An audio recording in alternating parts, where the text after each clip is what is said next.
AB आंचलिक पाणीपाग विज्ञान केन्द्र पक्षर एक बड़ खबर सामना आसी 18 जाए झड़ वर्षा एसबू जिला को हाई अलर्ट जारी होती।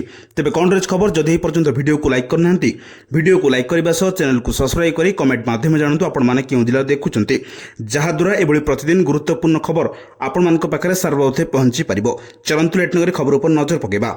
दक्षिण पश्चिम मौसुमी वायु शुक्रवार ओडिशा प्रवेश करने पर पागरे सामान्य परिवर्तन होइछि। वर्तमान मौसुमी वायु पारादीप और बारिपदा देई गति करुछि। एहा आड़कू बढ़िया पाग अनुकूल थिबार आसंता 2 ରୁ 3 दिन मध्य ओडिशा आउ किछि अंश को मौसुमी छुईबा सह वर्षा हेब बोली आंचलिक पाणीपाग विज्ञान केन्द्र पक्षर सूचना दी जाइछि। जून 18 पर्यंत राज्य में वर्षा हेबाकु थिबा बेले रविवार राज्य में केतेक अंचल गरम और गुळुगुळ अनुभूत हेब। पाणीपाग केन्द्र पक्षर मिलिଥିବା सूचना अनुसार रविवार दिन रायगड़ा कोरापुट मालकानगिरी और गजपति जिलार 1 ରୁ 2ଟି स्थान में घड़घड़ी और बिजुली सहित प्रबल वर्षा हेबार संभावना रही।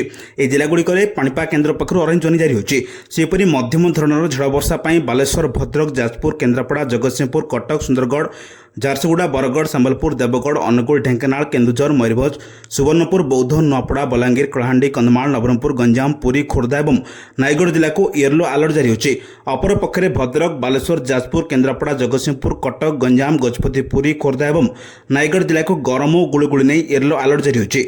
गत 24 घंटे 6टी सहर तापमात्रा 40 डिग्री किंबा ताठर अधिक रही। शनिवार दिन भवानीपाटना में सर्वाधिक 41 degree, Balangir 40.6 degree, Jharsuguda 40.4 degree, Titlagarh और सुवर्णपुर में 40 डिग्री तापमात्रा रेकर्ड होछि। सेपरि संबलपुर में 39.8 degree, Nuapada 38.6 degree, Angul 38.4 degree, Dhenkanal 38 degree, Bhubaneswar और राउरकेला 37.8 डिग्री सेल्सियस तापमात्रा रेकर्ड होछि।